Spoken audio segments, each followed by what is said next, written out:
Well, it's uh it's the hangout. We're here.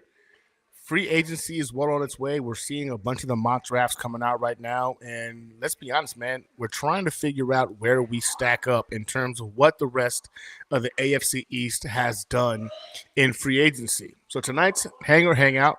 Appreciate you guys chopping it up with me. We're going to talk about the AFC East.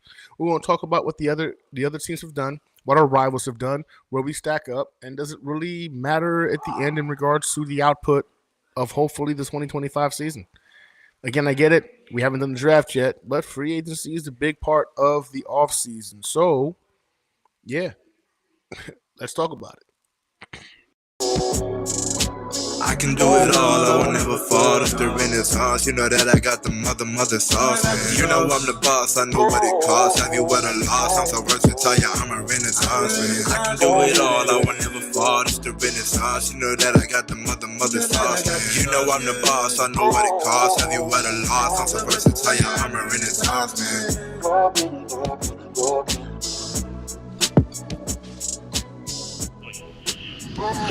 Any players that's here now, put your seatbelts on and get ready for the ride. Put your seatbelts on and get ready for the ride. Listen, there are going to be some challenges, but with challenges becomes opportunity, gets opportunity. But here's what I do know. We're the freaking New York Jets, so we're built for this shit. And here we go.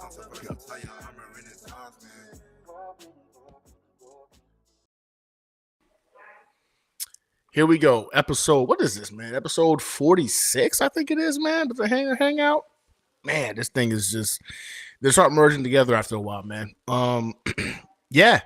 So free agency is well on its way. I think the majority of the positives have kind of come off the board.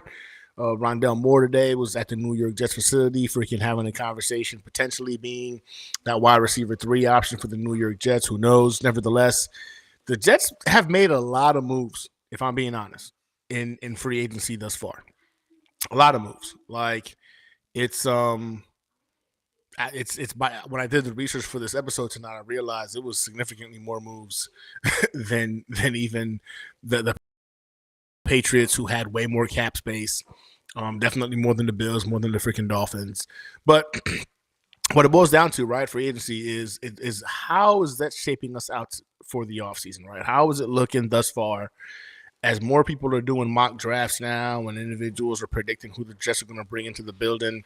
Let's talk about the people they've already brought into the building in comparison to our counterparts, our rivals. First and foremost, appreciate you guys for chopping it up with me on episode 46. Matthias, my guy, you're in the building. Man, appreciate you for hanging out. Infrared Jets, what's good, brother? Yeah, you heard the man pound that like button. Jets family, I appreciate y'all. We're on the road to 2K subscribers. Got an awesome giveaway happening once we get there. Would love to get there before the draft kicks off. And if that happens, I'm going to give more to say thank you for sharing your time with me.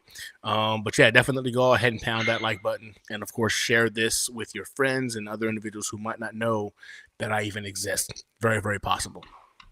But let's get into it, man. Let's get into it. Um, in terms of what the Jets have done, some people love it, some people hate it.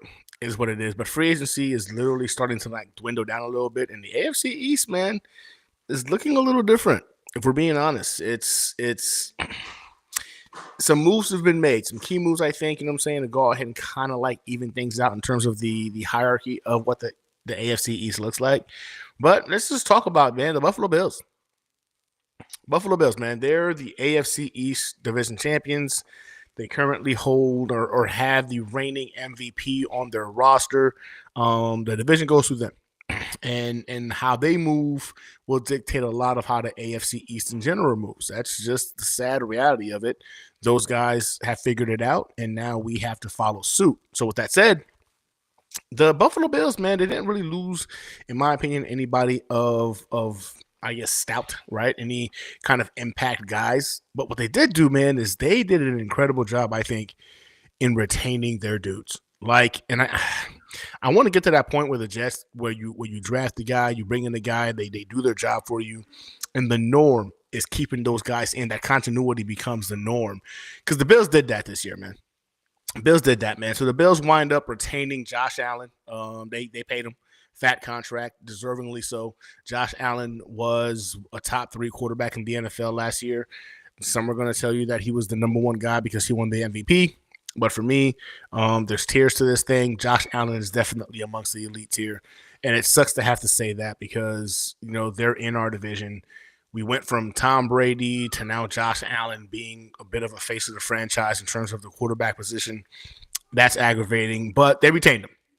They gave that man his money. They've also kept Greg Rousseau, Terrell Bernard, I believe, Ty Johnson, Khalil Shakur, DeMar Hamlin are amongst some of the notable names that the Buffalo Bills have kept in the building. Now, again, this is the team that is in the forefront of the AFC East. Like, this is the team that we want to potentially beat out so we can be the top dogs, or the Bills or the Dolphins want to be the top dogs, or the Patriots want to be the top. Either way, the Buffalo Bills right now, the AFC East goes through them. They kept core components together, but they've also added to this roster, man. And I'm kind of conflicted in regards to this, but let's kind of break down some of these guys they've actually freaking added to the roster. So they've signed guys like Josh Palmer, which I thought they really overpaid for Josh Palmer. Their wide receiver room to me is still very suspect, but man, was it like a $30 million contract for Josh Palmer? I felt that might have been overkill. They've also added guys like Joey Bosa, a well-known name, right? A guy, again, I think, that in name alone, he brings a lot more fear than he does in terms of what he does on the field. Because, again, injuries have slowed him down quite a bit. And I'm guilty of saying when I first saw that he was signed by the Buffalo Bills, my immediate thought went to Joey Bosa in terms of his prime. But my guest from last week kind of like made me think about it more so and kind of go back and kind of see how he's performed over the last couple of years. Granted, Joey Bosa on the field can still make plays, but he's no longer the Joey Bosa that once just dominated and was in consideration for Defensive Player of the Year. Like that, those days are behind him, man. Those injuries have taken a toll on Joey Bosa. But nevertheless, he's added to the Buffalo Bills, right, in a rotational sense. I think that can be very helpful to this team who, again, the AFC East goes through them. And they also added 2 guys, Larry Ogunjobi, and I think it was Michael Hoyt, right? 2 guys, when you originally heard the names, you were kind of like, wow, okay, cool. That could go ahead and add some concerns on the defensive line for the Buffalo Bills. And then it came out that they got suspended or something like that. I'm not gonna lie to you, I should have done more research on that to figure out what the suspensions were for. But I feel like that in itself brings down the Buffalo Bills a notch, right? In terms of what they've done in the offseason. Again, granted, the most important component to that, or the most important piece, was definitely freaking Josh Allen. They got that one locked up. They figured that part out. So he's the bee's knees of the AFC East. He's the reigning NFL MVP. They got him locked in. So I think that's going to, of course, bump up their overall free agency grade, so to speak, because of the fact that you were able to retain your stud. I don't think it was ever in question that they were going to do it, but the fact that they did it, locked him in, made their quarterback happy, I think goes a long way. And I think when you take that into consideration, man, I gotta give the Buffalo Bills a C+. I'm gonna give them a C+, man. I give them a C+ because, again, they won the division. The AFC East definitively goes through them. They didn't get worse, right? But they've also re-signed their stud quarterback in Josh Allen. They didn't lose any impact guys. Like they just didn't. I gotta go. They got a C+, man. I think when it boils down to is that wide receiver room leaves a lot to be questioned. When, of course, you have your quarterback, you will want to get some weapons around him. But I think we also saw last season that really didn't matter. I remember last season kicking off, and we were all laughing at the wide receiver room of the freaking Buffalo Bills, thinking to ourselves like, "Ha, these guys are a joke." And look at us. They still won the AFC East with a lackluster wide receiver room on the back of the Josh Allen and the run game. Overall, I give the Buffalo Bills a C+, and I think for them, that's an improvement. because they didn't get worse. They got an average grade here for free agency, and they were the best team in the division last year. So, man, it's got to be concerning. So that was the division champions, the Buffalo Bills. Now, the Dolphins came in second place in the division. Dolphins came in second place in the division. And I got to admit, man, I don't know if the Dolphins still have it in them to potentially be AFC East champions. And this is me coming here humble to say I don't know if the Jets can do it either. I don't know if we can go ahead and disrupt, you know what I'm saying, the Buffalo Bills, or if the Dolphins can. I think one of those two teams might have the element of surprise. But again, the Patriots got better as well, as somebody pointed out in the chat. So I guess, man, you gotta look at all of it, right, to go ahead and pretty much try to be as unbiased as possible. But yeah, so the Miami Dolphins, I think for them, it hurts. And I think what hurts is you lose Javon Holland. And I know I've seen a lot of Dolphins content creators kind of jump on and talk about, like, you know what, it is what it is. You know, you get better subtraction by. It's a lot of coping that I've seen on some content creators and on Twitter. I think Javon Holland is a loss, especially when you're talking about bringing in, you know, like Ashton Davis to potentially replace Javon Holland in terms of what he brought to the table. But that loss, I think, Javon Holland is going to come back around mid-season, and the Dolphins are going to think to themselves, damn it, man, that sucked. Wish we hadn't had to go that route. That sucked. But they're in a situation where they were in kind of like cap hell. They didn't have the financial flexibility to, in essence, really compete for some of the high caliber names, right? So they've had to kind of go bargain hunting a little bit. So some signings that the Miami Dolphins bring to the table. They got offensive lineman James Daniels. They were able to also bring in Ashton Davis, former safety of the New York Jets. Wide receiver Nick Westbrook, I believe, was another signing for them. And this is the one that when I saw it, I had to do a double take, and I think that I misunderstood the assignment or something. But quarterback Zach Wilson. Zach Wilson, that's right, guys. Our Zach Wilson, our former Zach Wilson, is a Miami Dolphins quarterback. And this kind of like spoke to me in terms of where they were at financially and why they had to go ahead and just they had to do what they had to do, right? Whatever happened, and they had to take that chance. But Zach Wilson's a quarterback on the Miami Dolphins right now. Now, I know there's a bunch of Zach truthers who probably saw that signing and thought to themselves, McDaniels is going to have a field day with Zach Wilson at his disposal. And if we're being honest with ourselves, you know what I'm saying? And again, I'm not wishing any injury on anybody, and I hope Tua makes it through a full season. But Tua hasn't proven that is his norm, right? That there's a chance that Zach Wilson will get meaningful game reps. That's in the realm of plausibility, because Tua is not known to be a guy that can go ahead and stay healthy for an entire season. And of course, when I saw this signing, I started thinking to myself, like, man, what if, right? What if it's the Justin Fields versus Zach Wilson game at some point in the season, and that game might decide, you know, the wild card spot or a top pick in the draft, right? Like one way or another, and it's Justin Fields versus Zach Wilson. And the thought process of how that could potentially play out has just been comical in my head. But Zach Wilson's a Miami Dolphin. He's back in the division. And I do believe there's going to be a time where we see him take the field for the Dolphins. And in the way that it means to be a Jets fan, it would not shock me in the least bit if one of those games he winds up playing is against us. As we all know, we haven't seen Tua very much in terms of games versus the New York Jets. Oftentimes he's injured. Again, not wishing injury on the guy. That's just the facts, right? So there's a chance that, again, if history repeats itself, that Zach Wilson winds up being the quarterback for the Miami Dolphins playing against the New York Jets. So seeing So seeing that Zach Wilson is that guy for them, right? Um, that to me made me realize that this is the team that I think wasted a very talented roster 2 years in a row. Yeah.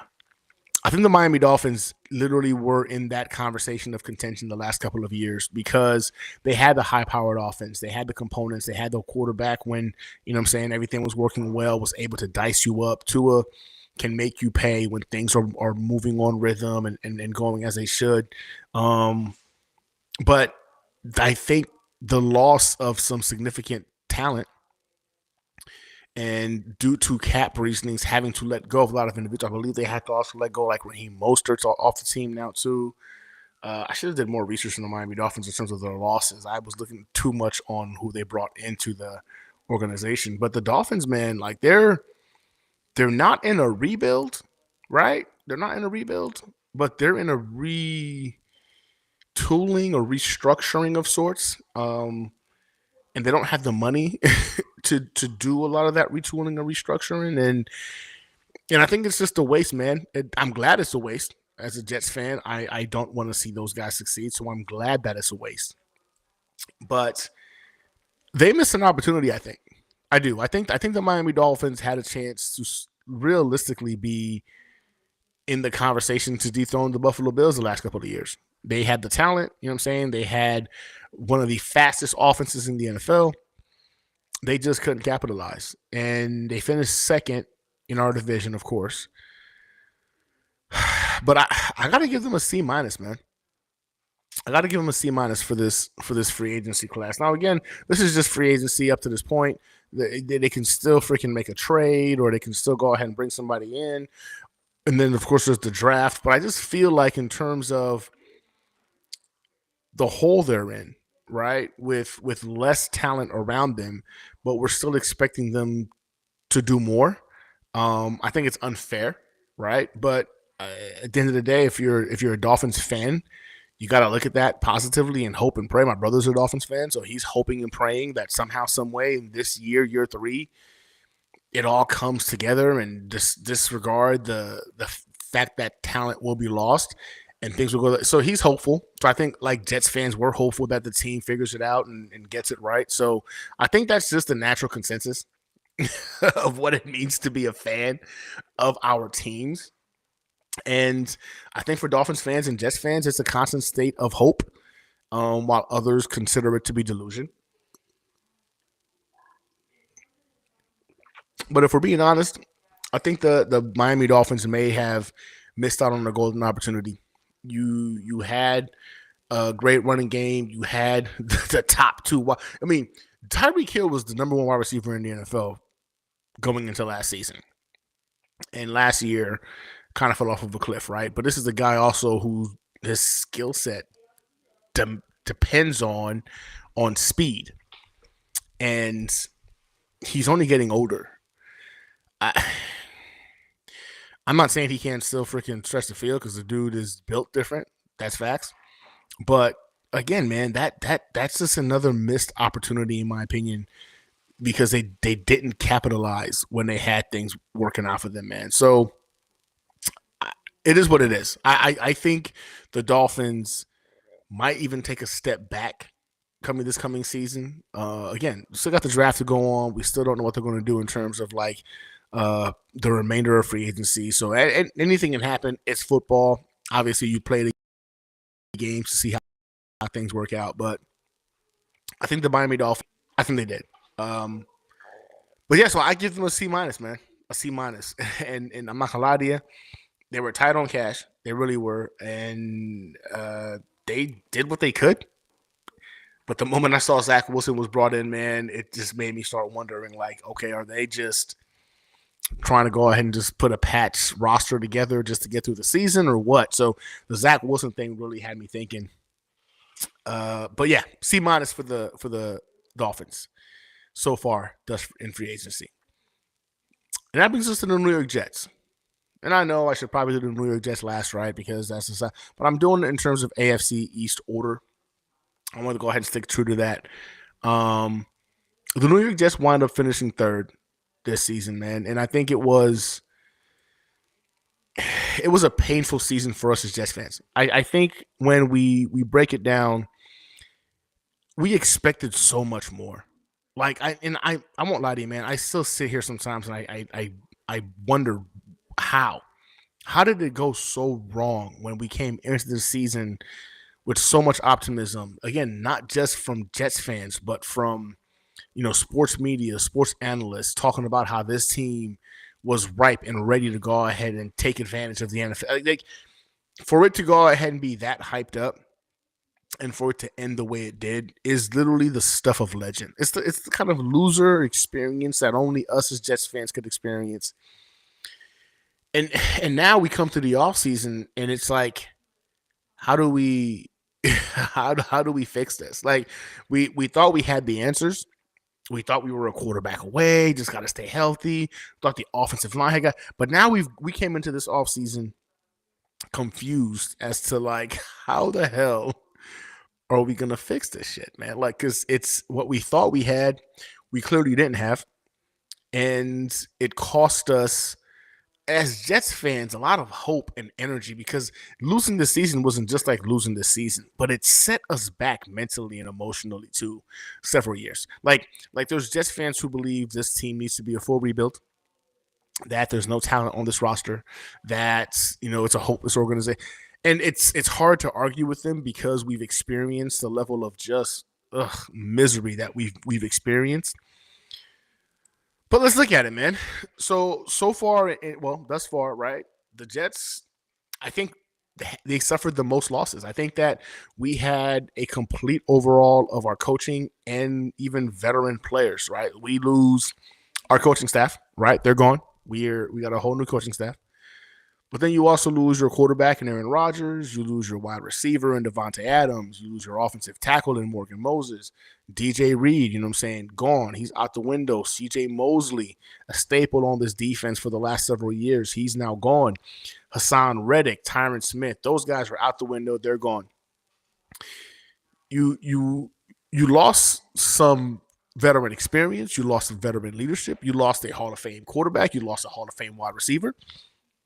And I get it. In their last year with us, they didn't play up to Hall of Fame standards.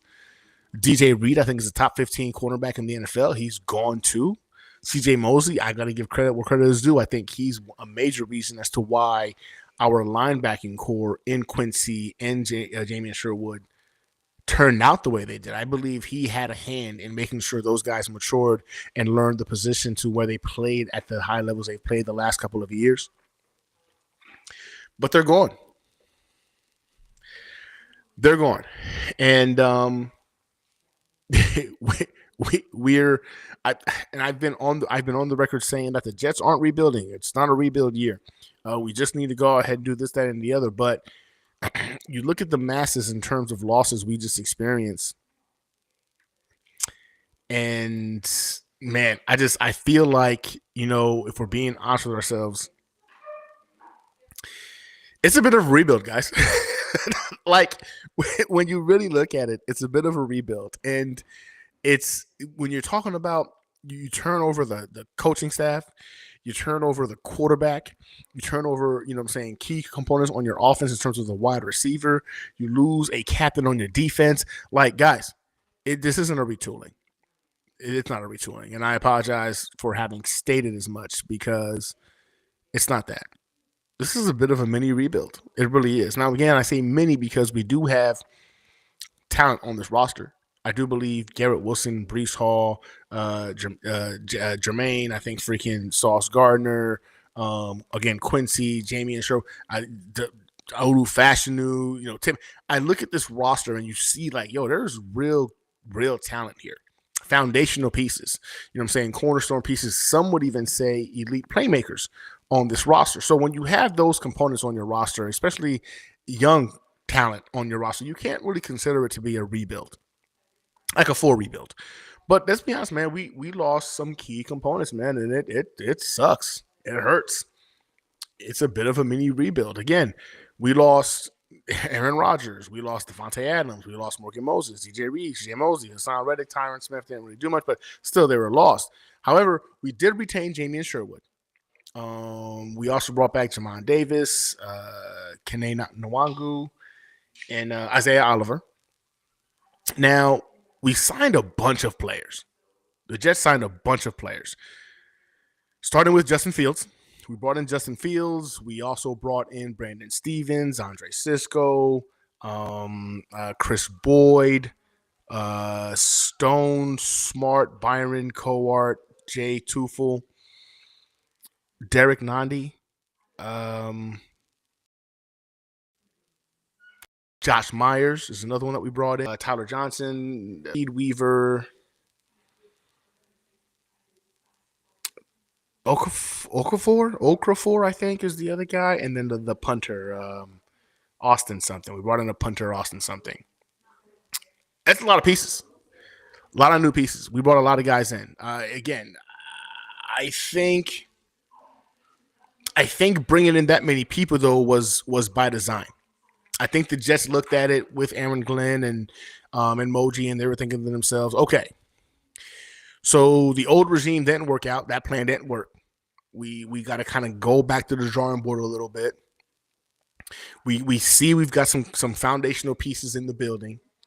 How can we go ahead and add to this so we don't throw away the 2025 season, but still prepare for the worst case scenario, and the 2026 season is still very much alive for us to go get, our franchise quarterback, or add the last bit of pieces necessary to round out this roster. And I think when you look at it that way, I don't know if they could have done a better job. I think bringing in Justin Fields, excuse me, I think bringing in Justin Fields and re-signing Jamie and Sherwood were the top best things they did in free agency. I think when you show to the rest of the roster, if you do your job right, we're going to take care of you. This regime is about taking care of its own. I think that went a long way with the Jamie and Sherwood contract, even though I'll be the first to admit I think we did overpay. Nevertheless, I think that's the only contract where we actually overpaid, right? And that's funny saying it because usually with the Jets, there's a premium, right? There's a tax that you need to pay in order for you to go ahead and bring in free agents and retain talent. And we might have overpaid for Jamie and Sherwood, but I'm not in the sense that we got robbed. But I just feel like 1 year of production wasn't enough for us to warrant that contract. But again, the message sent by doing it goes a long way. I think that has value in its own right. So I'm not salty about it. But you bring in Justin Fields, who is a guy that I think has upside. I think Justin Fields, as much as some people hate them because they just choose to hate him, this is the guy who's shown you every single season that he's gotten better year in and year out. He brings a very elite trait in being able to go ahead and run as a passer. Something that I just don't think we can sleep on. Even if you hate the guy, that's an elite trait at the quarterback position. The dude has legs. I mean, to the tune of being, I think, was second to Lamar Jackson a couple years back in terms of rushing production at the quarterback position. He averages something like 50 to 60 yards per game in his career for a quarterback. You can do some things with that if your offensive coordinator, gets creative. For those of you who are part of the Rifle Squad, you have access to the article that I wrote in regards to Justin Fields and, of course, going for a quarterback next season, which is the better route, how it all correlates. So, again, if you're part of the Fire team, definitely go ahead and take a look at that article. It's available to you guys right now on YouTube posts. But I think bringing in Justin Fields has a lot of value in the sense that you get Fields, who this is probably his last chance to prove whether or not he's got it, right? Like, this is it. This is his make it or break it season.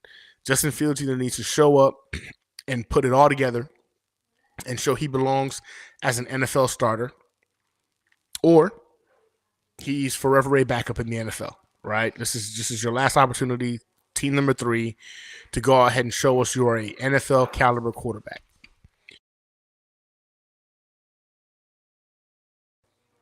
If not, thank you. We appreciate that. Maybe that results in the New York Jets having a top pick next year, and we're able to get our quarterback of the future in next year's draft. Some people would say it sucks to have to go through another season of losing. I'm looking at this as it would be a win-win scenario, right? Justin Fields proves to the Jets that he's the guy. He proves to us that he's the guy. You've got a dude in the building right now that can go ahead and play the quarterback position at a high level. Granted, you're terrified of the fact that it might just be a one-year wonder, but you got him for cheap next year to go ahead and see if you can go ahead and do it again. Does that preclude you from drafting a quarterback next year if he goes off and wins 9 games and takes us into a wild card? I don't know if that's the case. I think you have to evaluate that behind closed doors. But it's now an option, right? It's now a decision being made by the organization, vice back to the wall. We need to go quarterback because we don't have a guy. Or the scenario is Justin Fields ain't it. He is what we thought he was. And that is not an NFL caliber quarterback. Start, regular games and be consistent. Cool. Jets finished with 5 wins. You know what I'm saying? In position to go ahead and trade up for the top pick, or in position to go ahead and get their guy in next year's draft, which I think has a higher floor in terms of caliber quarterbacks that are coming in to be that franchise guy. So I've resulted in looking at this as a Jets fan as glass half full with Justin Fields. But then there's a guy like Andre Cisco, right? And I like the Andre Cisco signing. I think Andre Cisco is going to add a level of excitement at the safety position. I think we were lacking so much in terms of turnovers the last couple of years that you bring in a guy like that who has an eye for the ball, is able to go ahead and be an impact guy in man coverage as well. And I'm not going to lie to you, the more and more you analyze some of these signings, you see a little bit of what Aaron Glenn wants to do. And I think there's going to be a lot of man coverage this year. So we're going to know for a fact if Sauce Gardner is truly him, like if he's that guy. Because I feel like there's going to be a lot of man coverage in this year's draft. I'm pumped for that. But again, the guy like Cisco, I think, is a nice addition as well. Now, another consensus that you look at when you look at this roster, this free agent acquisitions, is that the common theme is youth, right? Like they have gone what it seems like all out in free agency on making this team younger and faster. We got rid of a lot of the old guys. A lot of the old heads are gone. And all of these signings have been youthful guys that have something to prove at the next at this NFL level.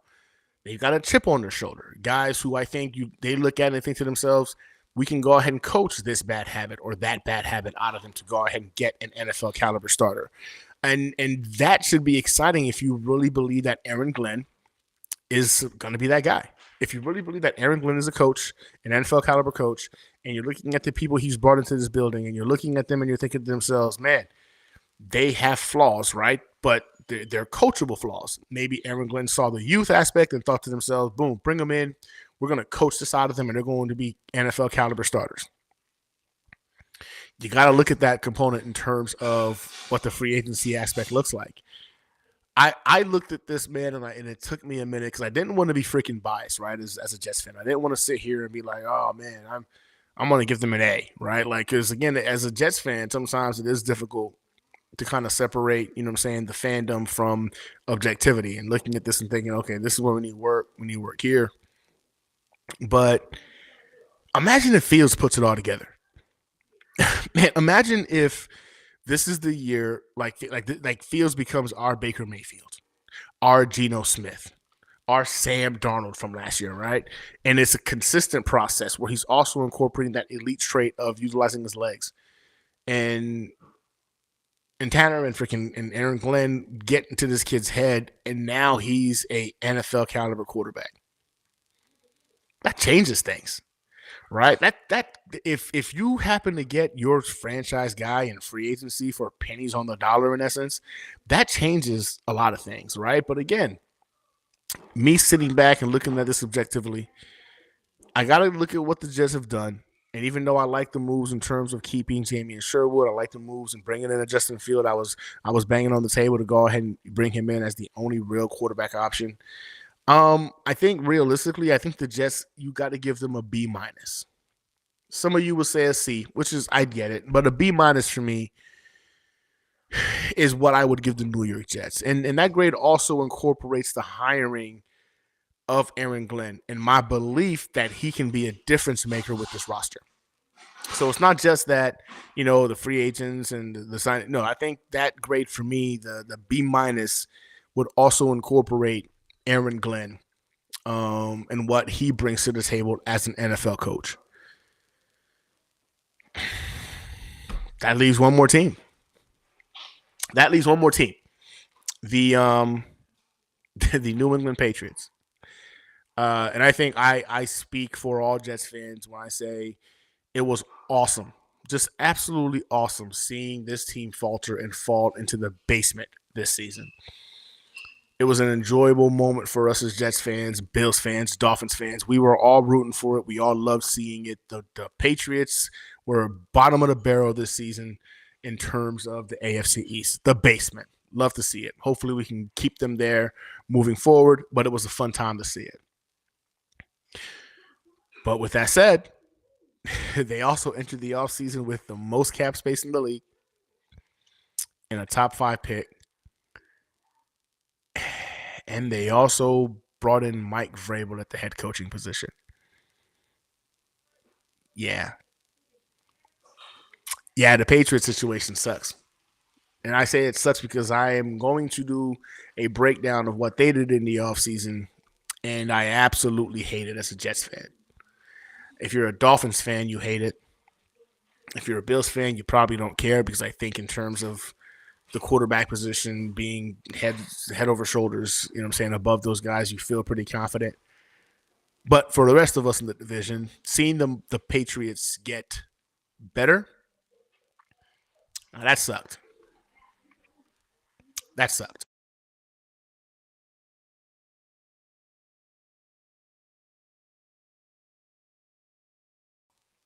So the Patriots made moves. They made some moves. So they started off by retaining Austin Hooper and safety Jalen Hawkins.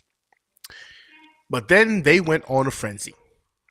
A frenzy. They signed. I have a list for this because this one I was not going to remember. Okay, so the Patriots.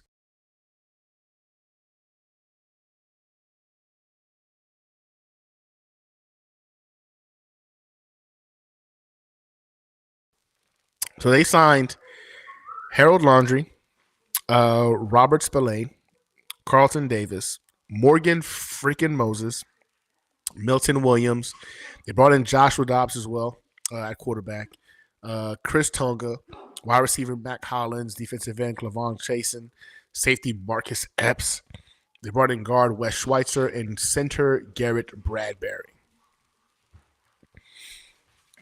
Now, some of you are going to listen to that and think to yourself like, oh, okay, who cares? The Patriots did an incredible job, in my opinion. Their holes, like with quality players, they just did. Like, you look at what they did, man, and they've got some ballers that they added to the Patriots, man. Honestly, if we're being honest with you, I think injury is probably the biggest factor for some of their major signings.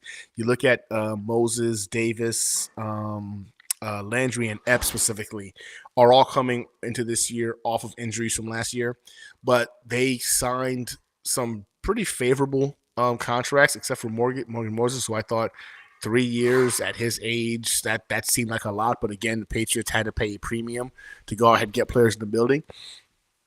They added guys who know how to play football at the NFL level. And even though they had to pay a premium to get some of these guys in the building, they can all provide quality minutes on an NFL football field. And I hate that.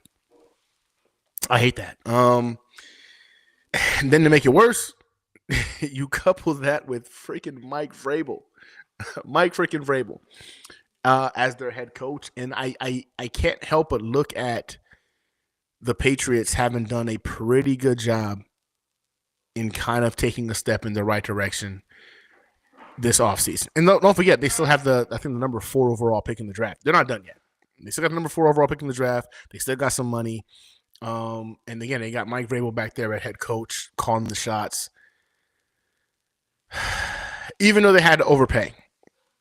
which was, of course, I enjoyed seeing the Patriots have to pay a Patriots tax because they no longer have Tom Brady, so you're no longer the Patriot of times past. They added some much needed talent, man. They did. They did.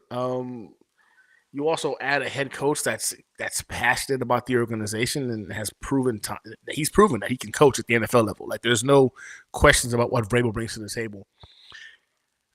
The Patriots got better. The Patriots got better. And if I'm being honest with you guys, if I'm being honest with myself, they probably have had the best offseason thus far. I don't know if you can honestly look at this offseason and thus far in free agency and not think, those guys got better. Patriots got better. And because of that, I'm going to have to, I hate to say it. I really hate to say it, but the Patriots, to me, they get an A. They get an A. You incorporate the Vrabel addition and again, key additions and spots of need of guys that can actually contribute and give you some quality minutes. Patriots got an A for me, man. And I hate to say that, but they got better. Now, there's still a couple years I think you would say behind in terms of talent in the AFC East, right? They've got a ways to go. But you look at Drake May and what he did on the back end of the season last year, and even if you were a doubter of Drake May, you're a little worried, right? I'm a doubter of Drake May. I don't know how real he is. I didn't really see. I just saw bigger Zach Wilson when I looked at that dude. But towards the back end of the season, you started seeing him make some plays. But we've already seen Zach Wilson make some plays too. So was it a fluke? Does he have it figured out? I don't know. But it's concerning when you're coupling it with a legitimate coach in Mike Vrabel, who can go ahead and fine-tune those things and kind of give the advice and kind of get this kid on the right track. That's concerning. Overall, they get the A, right? But again, they're still a couple years behind in terms of talent in the AFC. I still think the Dolphins have a better overall talented roster. The Jets have a better overall talented roster. The Buffalo Bills is the standard right now for the AFC East. But we saw what freaking Sean Payton did with the Broncos, right? We just saw the Commanders after 1 year of getting the quarterback and the coaching and everything right. You can go ahead and turn a franchise around like that. You know what I'm saying? If you hit some sparks. And that's where the Patriots are in terms of hitting the sparks.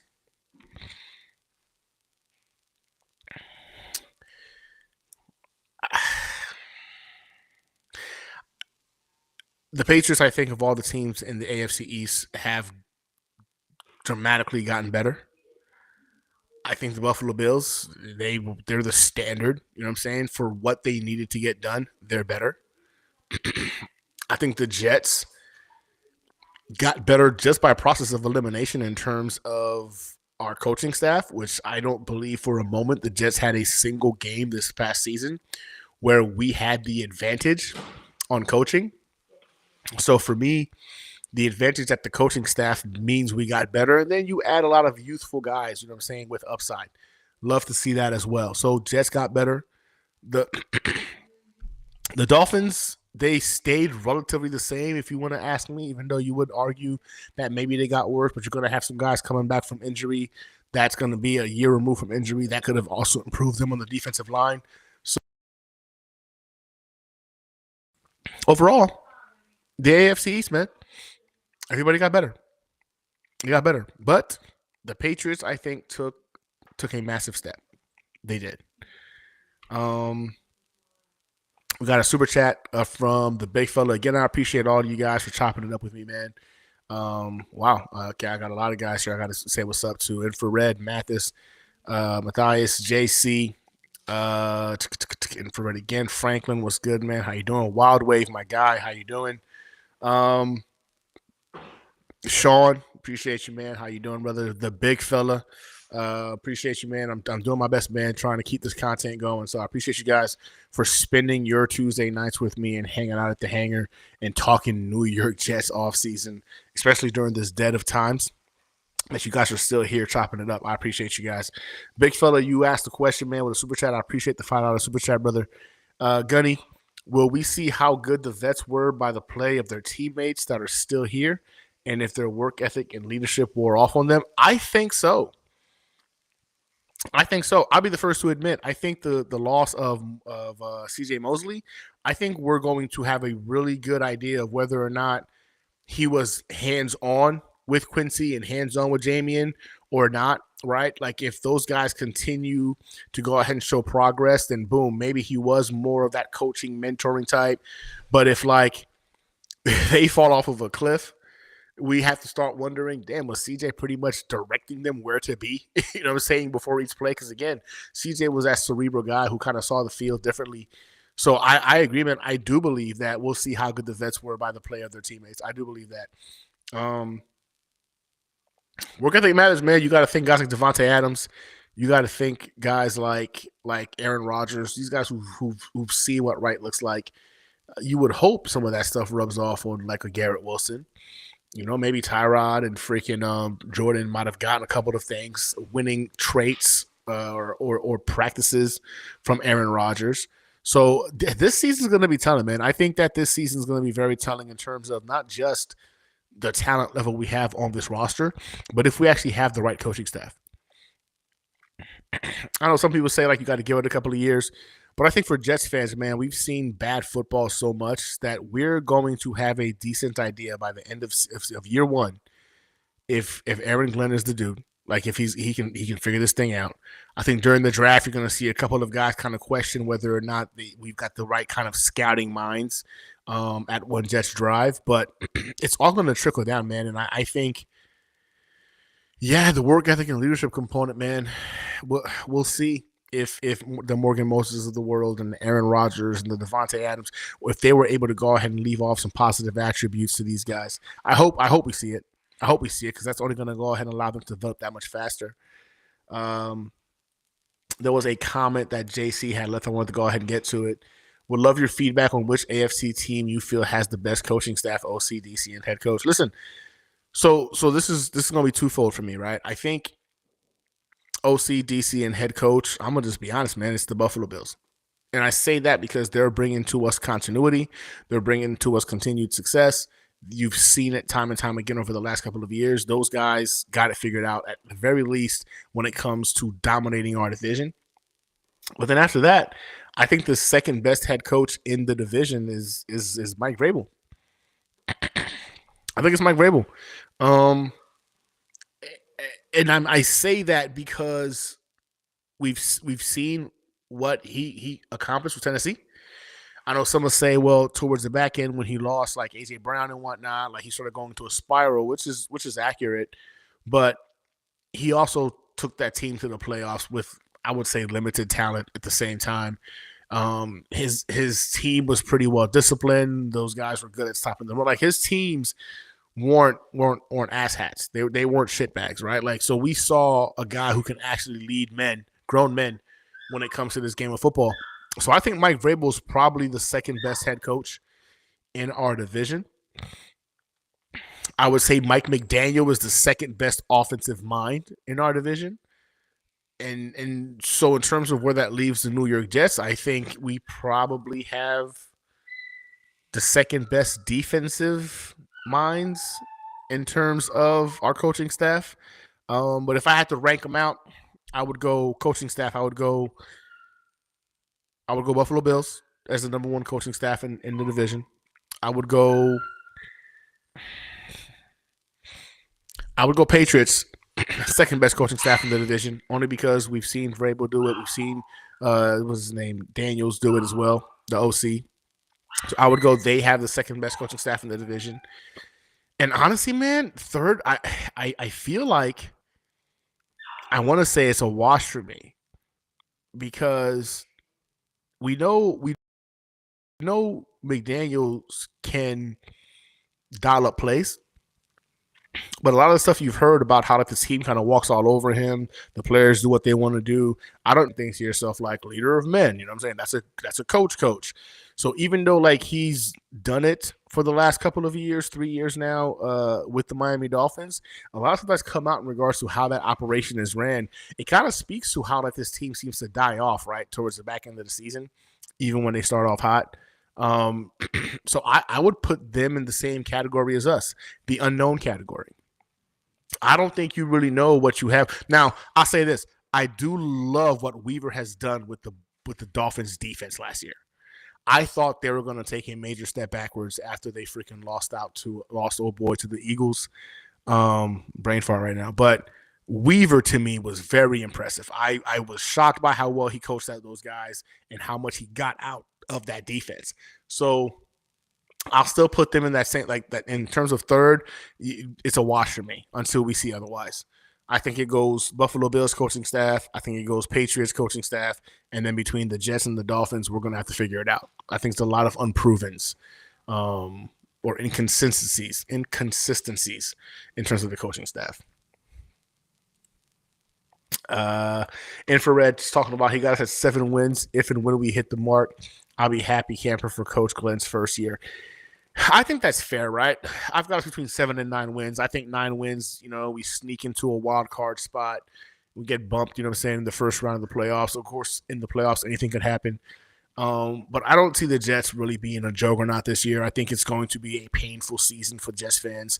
I think if we're looking at this logically and making the decision to look at this and see how the season pans out, we'll feel better about ourselves.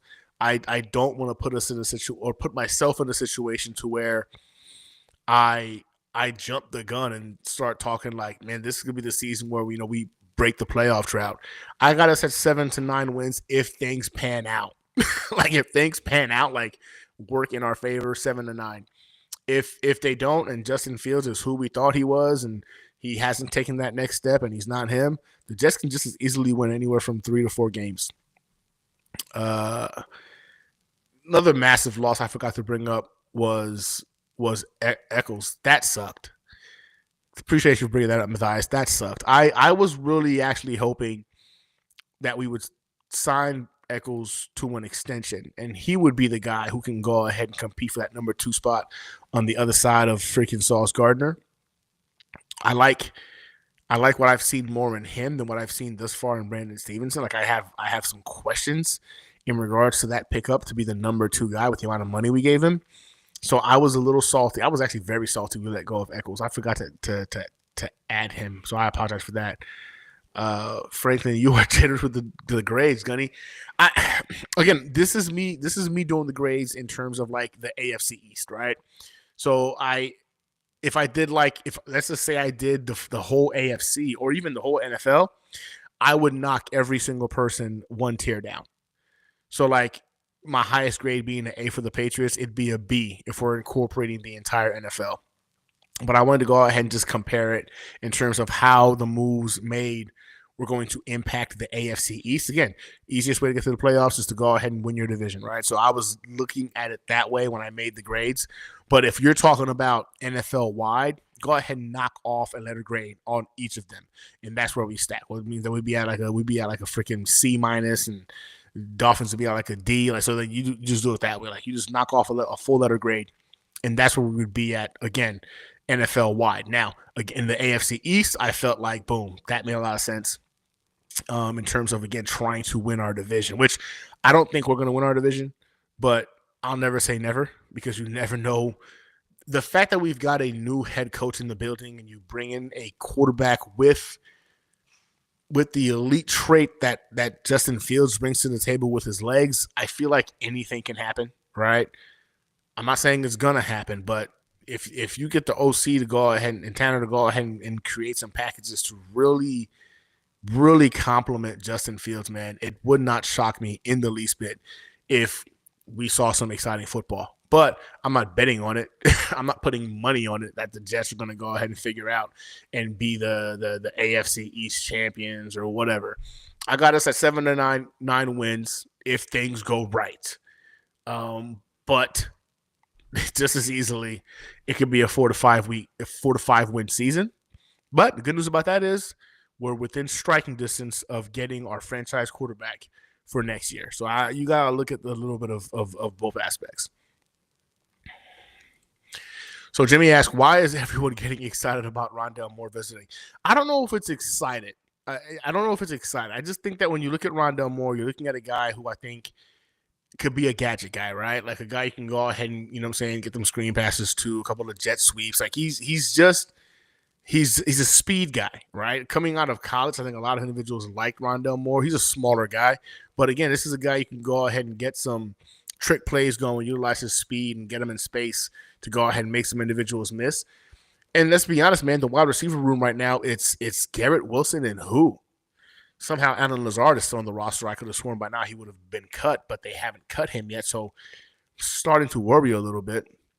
But after Garrett Wilson, now I still am a big fan and believing that the Yak King is going to go ahead and get his mind right. He's going to figure it out and going to impact the game. I do believe that, but we don't have a lot of that wide receiver room is weak. It's weak. Like you get excited about bringing in somebody else in purely because it's another body you're bringing in.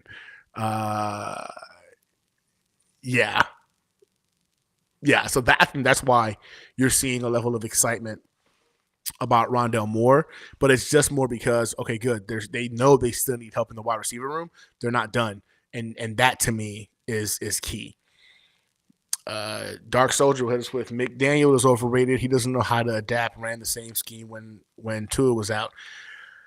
True, very true. I mean, we've all witnessed that when Tua's not in there, he doesn't seem to have a way to. But so I have a thought process about this, Dark Soldier. Is it because he can't adapt, or because he understands that nobody else on the team is going to be prepared to play a different type of style of football, right? When you create the game plan to be as precise as it needs to be, tailored to Tua's limited strengths, right? Because he's your guy, and you've kind of like you've tied yourself to Tua. You swore to the world you could fix Tua and make him a dog at the NFL level. I think that's why you see McDaniel struggling when Tua is out, because they've spent so many reps, right? So much time in tailoring this offense to Tua's strengths.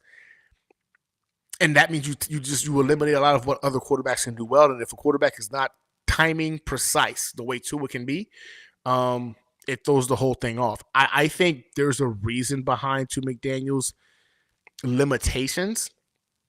Can you blame him for it? Yes. He's the one that made the decision to tie his, you know what I'm saying, to anchor his boat to freaking Tua. I get that. But I don't know if I would say overrated, because if we're being honest, the first couple of years we saw it was exciting to see some of the things he was doing. He had defenses having to recreate like how to play defense to slow down the freaking Dolphins. But again, when you're tailoring the game plan because the strength of your quarterback is like this real, like it's timing and accuracy. That's all you got to work with, right? He's not a great, and he's not going to go ahead and he's not going to improvise. You know what I'm saying? He's not going to do much outside of the pocket, but like, boom, timing, step back, get the ball out to this particular spot. Like, you can't really teach that. You either have that skill set or you don't. Tua has that ability. Most quarterbacks want to get out of the pocket. You know what I'm saying? This generation of quarterbacks anyway.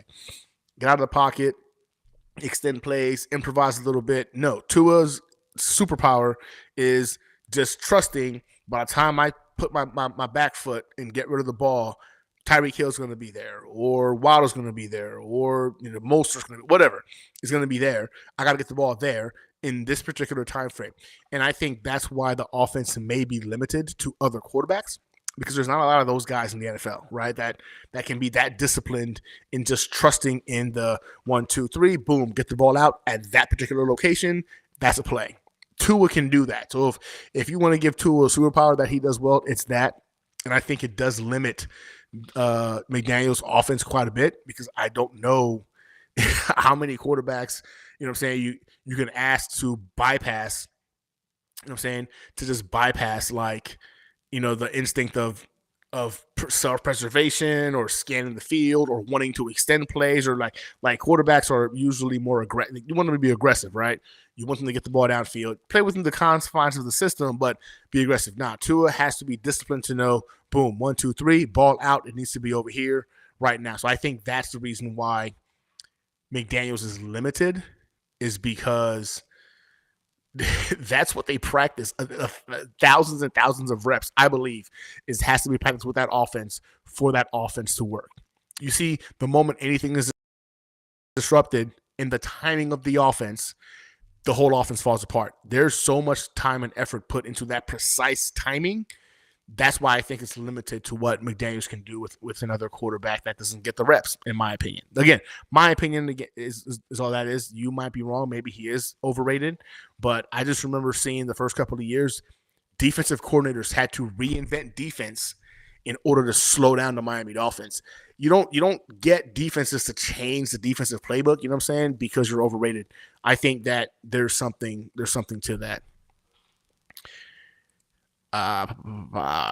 So listen, so T-Mac just ran a 4.4840 in his pro day. And I think that elevated his spot. Yeah, and me and Dr. Do, we agree on a lot of things, but I think I gotta disagree with this one. I think Tet just solidified himself as a top 10 guy. At worst, top 15 guy. That big, that size, he ran a 4.4840. That, I think, was the biggest concern. The biggest question mark was, does this guy have NFL speed? They were thinking he was going to be in the 4.6s, 4.7s. Tet wind up running a 4.48. I think that right there alleviated a lot of the questions you heard coming out of the freaking combine. And what was the Senior Bowl? No, combine. And he just put those to bed with a 4.48 run. I think he goes in the top 15, and it would not shock me at all. I would bet he goes in the top 10 because the wide receiver class is not that deep. It's not. I think Tet is clearly wide receiver one. I don't know. I don't think there's another clear wide receiver. I think he's clearly wide receiver one. So I think he winds up going in the top 10 personally. But I would not be pissed off remotely if so Soldier says, so there is a lot of wide receivers, but I don't know if there's a lot of first round graded wide receivers, right? Like, I think there's actually more depth at tight end than there is at wide receiver in this draft class. Which is why I think, like, if Tet winds up being the guy that falls, you kind of go for him. But to be fair, I'm not going to be mad if you go with, I love all of those guys. Preferably Warren or Graham, I'd be 100% on board with, right, if it's not Tet. Armand, I get it. I see the appeal. I would struggle with it, but ultimately I would accept it. But I love Warren. Love him. I would love him to be the tight end for the New Jets future. I think he would do wonders for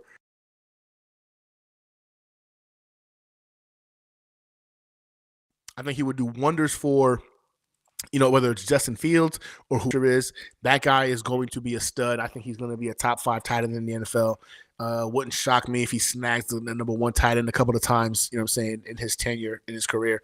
So I'm 100% on board with Warren. I've been screaming for Graham since like day one. Those are 2 of my top guys coming into this offseason. So you won't see me be upset if the Jets go either way, although I really do think we should go or prioritize offense. And he's hoping he won't start him the other year. Yeah, he's going to get it too. Hell, I think freaking Garrett and Sauce are going to be getting $30 million plus a year by the time it's said and done. We waited way too long. We should have locked one of them up. We should lock one of them up this season and get the other guy next season, because if Aaron Glenn unlocks these 2 to another level, we might have to use franchise tags next year because they might be in that mid-30s conversation. That might be a bad day for us. All right. Well, that is Gunny side bet. Let's go. If Tet goes before 10. Hey, what you say the word? You say the words, Soldier. I'm down. I'll put 10 on it, bro. I'll put 10 before or after 10. I'll put 10 on it that he goes at 10 or before. I think he'll go at 10 or before. So if you want to put 10 on that he goes after 10, I'll take that bet. I think you'll be surprised. I think Tet really shocked a lot of individuals with how he ran at the combine.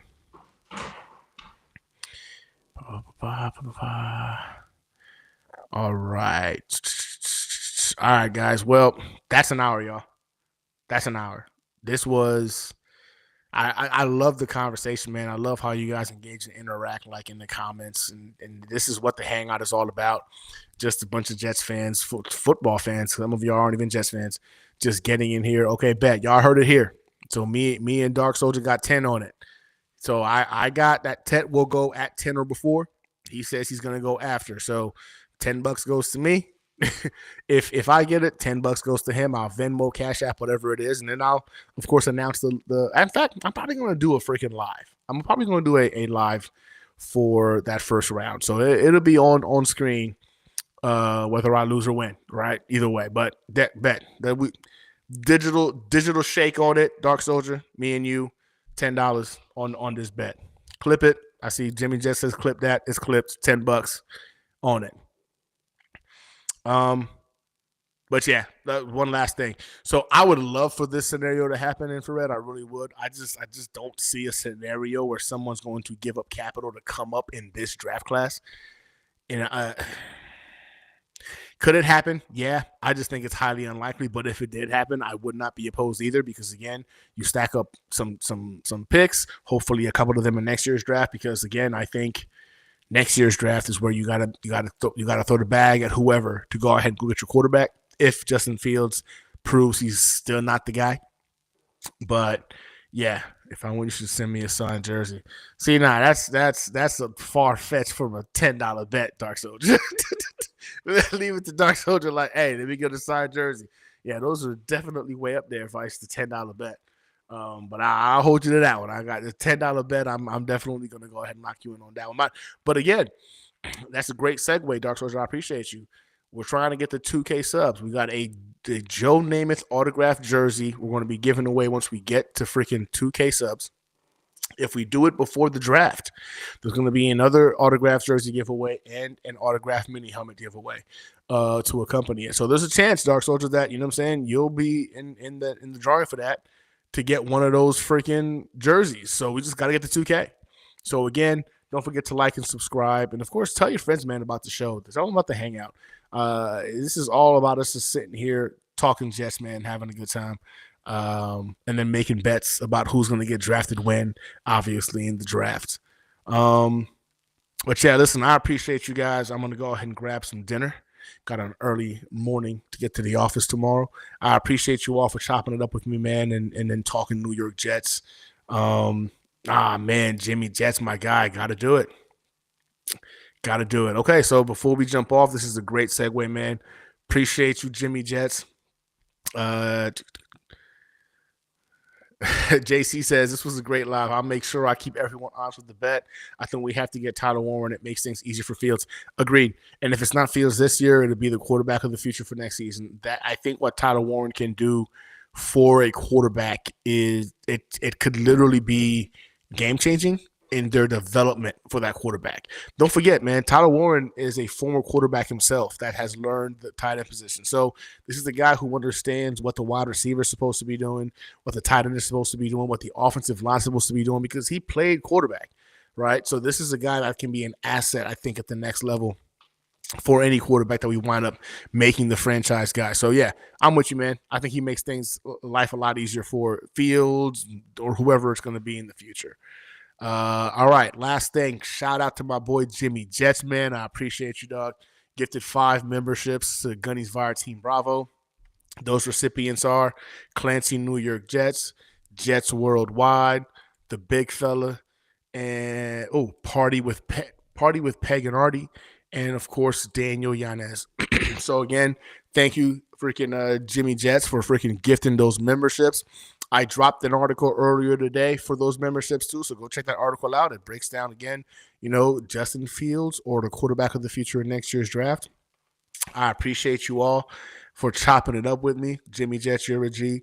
And Dark Soldier, as always, that was all in my plan, man. I appreciate the segue, brother. So listen, have a good night, everybody. Yeah, draft is coming up soon, man. This is gonna be an exciting offseason to kind of see how this team is headed in the right direction. Appreciate you guys for hanging out with me tonight. As always, go Jets, and I'll catch you guys next time in the hangar. I can do it all, I will never fall. It's the Renaissance, you know that I got the mother sauce, man. You know I'm the boss, I know what it costs. Have you ever lost? I'm so versatile, yeah, I'm a Renaissance, man. I can do it all, I will never fall. It's the Renaissance, you know that I got the mother sauce, man. You know I'm the boss, I know what it costs. Have you ever lost? I'm so versatile, yeah, I'm a Renaissance, man.